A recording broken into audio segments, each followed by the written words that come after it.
Hello ladies and gentlemen, I wanted to make this little video to show the actual 3D printed model that I got back from the printers today. I used a local library, believe it or not, that had a MakerBot replicator, which is a low-end 3D printer. They run about anywhere from $1,200 for the minis to $2,000. They produce fairly decent results. There's a lot better printers out there. There's a lot better printer services out there.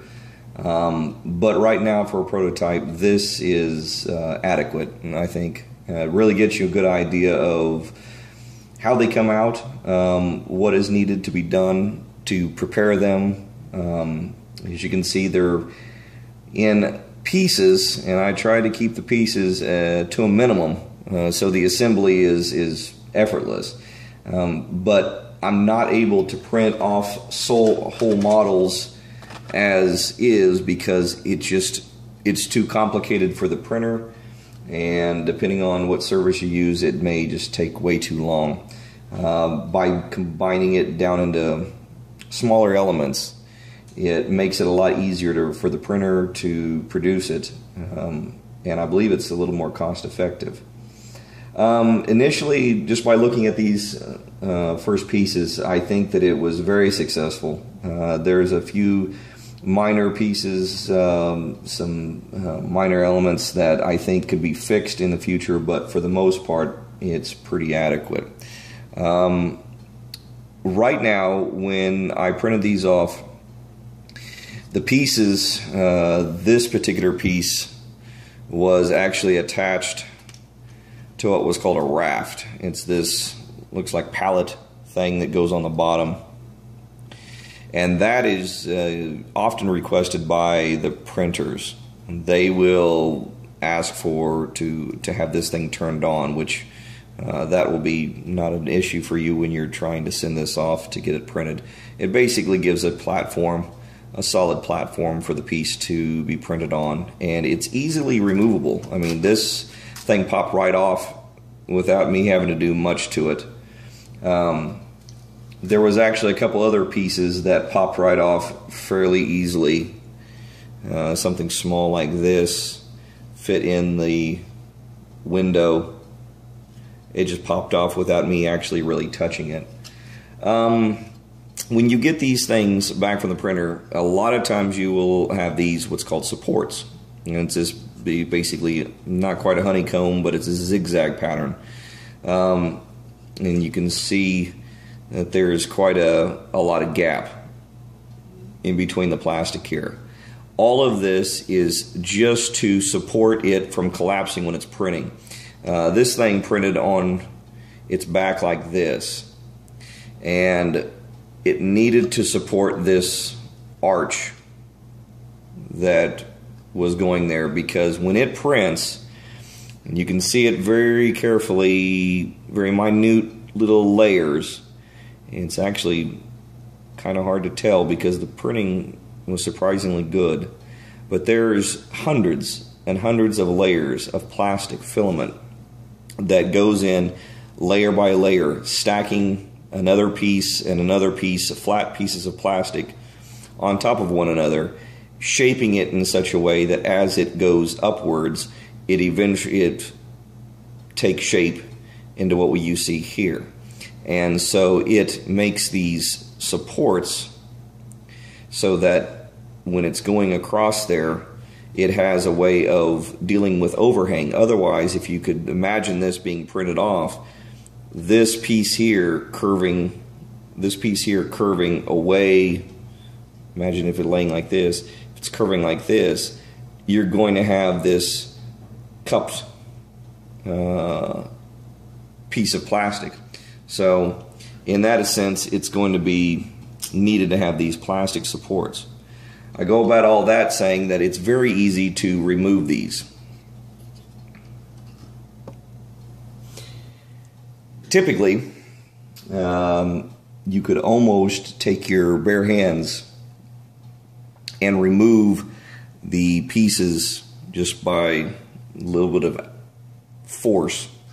If you don't want to do that and you want to use a little bit easier method. Some simple small needle nose pliers can work effectively. And essentially, it's not like these are going to just tear off the actual main piece of the plastic, because it's reinforced over and over again by the plastic that it has.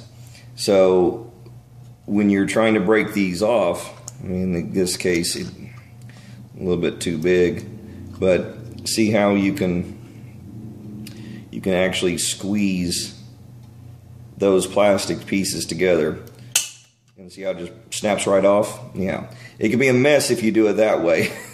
I wouldn't recommend just ripping it there, but you can see how easy it is for the pieces to be removed. Now for this big piece, I would just squeeze and work on getting the thing to pop off. You might have to work it back and forth, but again, you're just working on the actual structure here.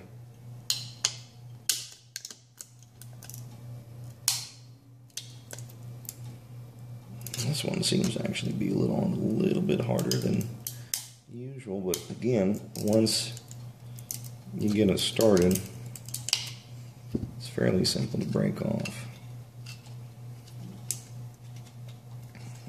Wash in here. Of course, I'll break it. I'll do it here where you see this live, where I'm actually going to break the thing. I'm just being a little bit more cautious than I'm usually would be, mainly because I'm recording and because this is the first one. I'd rather not have to do this again. And it's also kind of an awkward angle.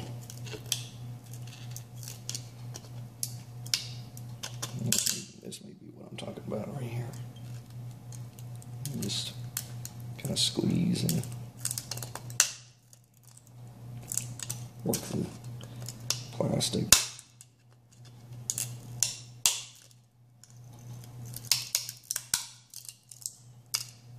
Again, I'm not harming the piece at all.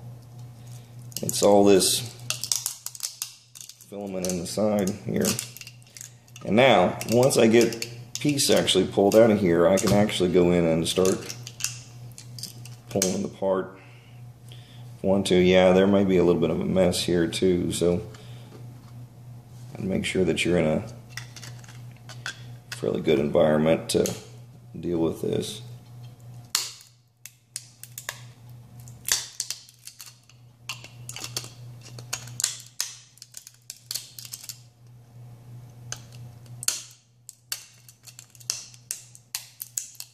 Well, this one has a little bit more piece to it, and I'm not going to not show this because I want you, there we go, I'm using an actual set of pliers now. I want you as a potential backer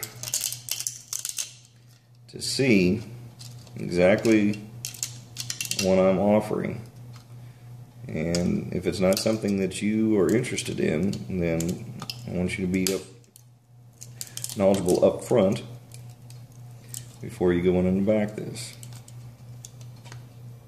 Now, the one thing I want to be cautious about is the base, and this is something that will be modified in the future. See how thin this piece is here?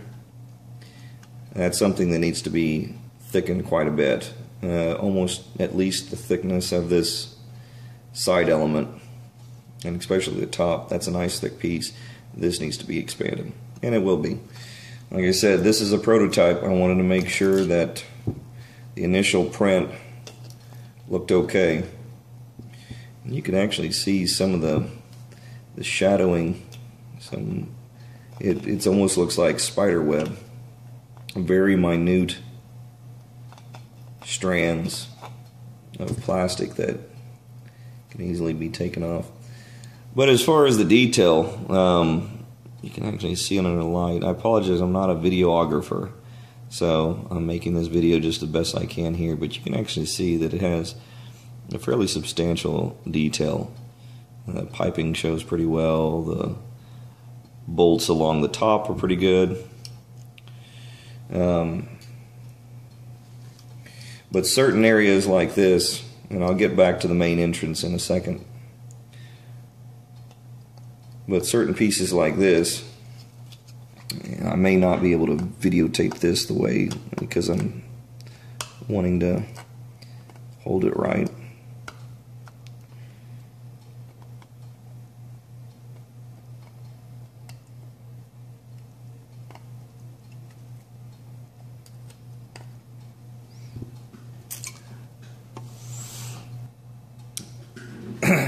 So it does tend to come up with a little bit of a mess.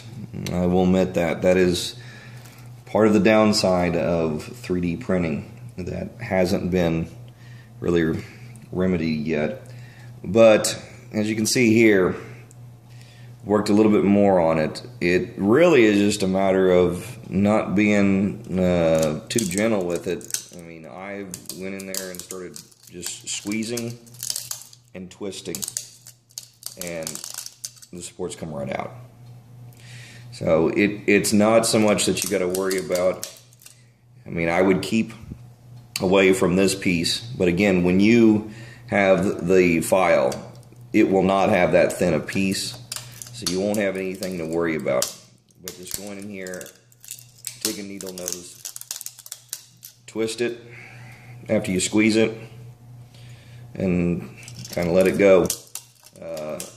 As you get closer to the final interior part, you can always clean that up later, but this will be 1/2 of another piece,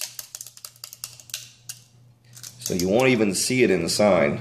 So a lot of the supports that I have in my model are not going to be visible. They're either going to be covered up, hidden, or something along those lines where you're not going to see it from a distance.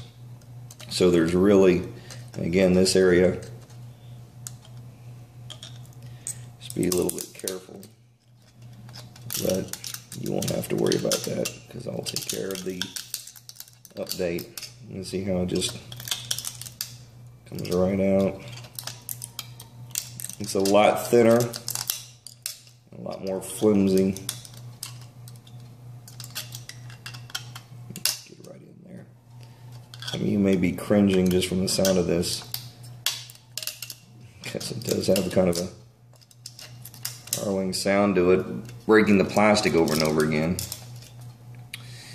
But I've got it out almost all of it already, and again, you go in here and there's really no need to go in here and smooth it down, but you can take, after you peel it off, you can take sandpaper if you want to, once you get this down, if you really need it to be that smooth, which again, there's really no point.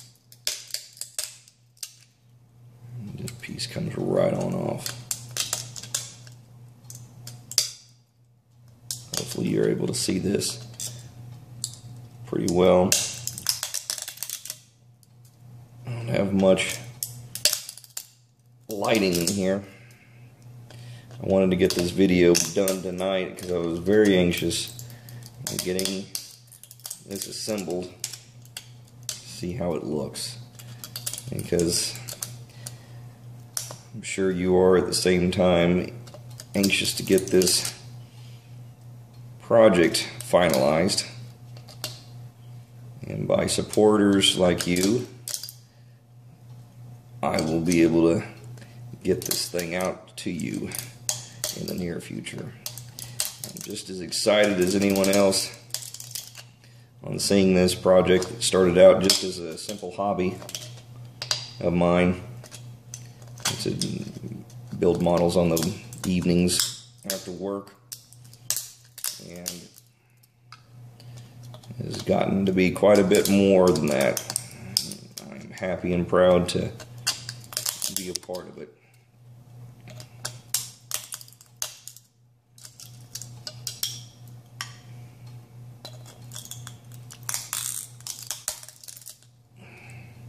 I'm actually being a little rougher than I probably even should, just to test the durability for you, so you can see just how rough I am with tearing out the supports.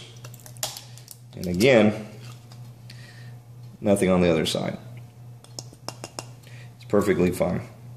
There is absolutely no damage on the exterior. And you just take some tweezers or some pliers and squeeze and turn, and they just come right out. A lot of these higher end printing services will use a better filament, and by filament I mean the plastic, and they will be combined to the point where you can just peel it off at one end, and just having to record these in segments, so bear with me. Again, I said I'm not a videographer. I don't have really a strong knowledge in video capturing. I'm using a cell phone to do this, so please bear with me. Alright, so from the last when I was cut off, basically I've gotten more or less all the supports taken off. I can spend more time cleaning that out if I want to, but it's immaterial, because I'm going to be combining the two pieces together, and you're not going to really see anything inside here. One of the things I wanted to leave on here was the raft. This is basically just that piece that I was telling you about that looked like a pallet. Watch how easy this thing is. And basically just start popping away, just like that. There's nothing to that. So the raft part is not something to be intimidated by in any way. And in this case, you can see substantially different support material compared to the other one, which we just went to town on. And again, it's a lot of little things, not just the model but the actual printer. But you can see that there's a little bit of a difference here. A lot of these little, I don't know if you can see it, but there's a lot of these little spiderweb filaments. I'm often reminded by a hot glue gun with this operation, because that's essentially what it does. I mean, you put in a filament which is much thicker than this, but it comes in kind of a string format in a reel, and there is a nozzle that heats up and melts the plastic so that it becomes softer, and that's when it starts to do the layering effect. It's much like a hot glue gun, how it works. And then it solidifies again. So again, we just squeeze. This should probably be a lot easier at this one. Yeah, this one feels like a lot easier.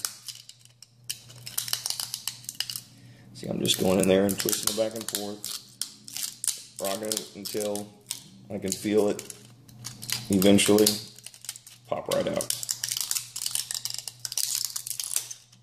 Just like that. Big piece, and it's a lot cleaner, that one. Again, I will work on making sure the supports are not too visible, or in another area that just won't matter. I'm just cradling it like this. I do need to make sure on this one, because it does have a piping system on this side, so there is a little bit of a soft edge to it. So I'm just placing it very gently in my hand, nothing too drastic. I'm doing most of the movement with the plier so that my hand doesn't obstruct any of the details. Now, some of the more die-hard hobbyists will use a thing called green stuff. It's basically a putty, if you will, that is soft and gummy that you can basically fill in that gap, and then it hardens. That would not be a difficult deal once you got the two pieces actually pinned together. But really, there's a little bit of a difference, and I believe a lot of it is because of the printer itself. It's close, and I think that, again, if someone had some green stuff, and that's what most of the hobbyists have to begin with, you can fill in that. Not something that they really want to do, because when you get a 3D model, you want it just to print it and be done with it. Unfortunately, of this magnitude, it's a little difficult just to print and ready to go because of the complexity and the size and all that. These are one-of-a-kind models. I mean, there's no one else out there that makes these. One other thing, something on these where the little piping comes out, there's some support right there. That may not be something you want to remove. You can, but it might be something that you don't like from a distance. It may just bother you to leave it there, and that's fine. That's your choice. But that also is there for keeping this piece more stable. Now, assuming that you got all this nastiness, look at that, out of the way. Yeah, get a vacuum cleaner. I'm also using this on felt, which is the absolute last thing you want to do this on. It just happens to be what I work on. So if I move this away as best as I can, it's almost like mini Legos. It feels about the same way when you step on it. I've got, so this is basically it here. I've got little piping that will go. There's actually, if you look real closely, and you really can feel it more than anything, if I can get it within focused here, there's a little bit of a lip on one end, and you can actually feel it if you put your finger over it. That is going to be the end that fits to the actual bunker. The flat end will go into the hole. Now, again, there's a hole here on the side, and I had to do a little bit of a Dremel to it. Again, the hole didn't quite print off like I thought, but once you just put a Dremel to it, but I'm going to expand the hole so it fits in a little bit easier. That thing just fits right on in there. Now, I'd recommend putting the actual thing together first. And again, I think backside, and it will fit together. See, like that. See, that's a nice. That's really how it needs to be right there. All the piping lines up. You've got the piping on the side. So I'm going to come back real quick and put this thing together and get a final look.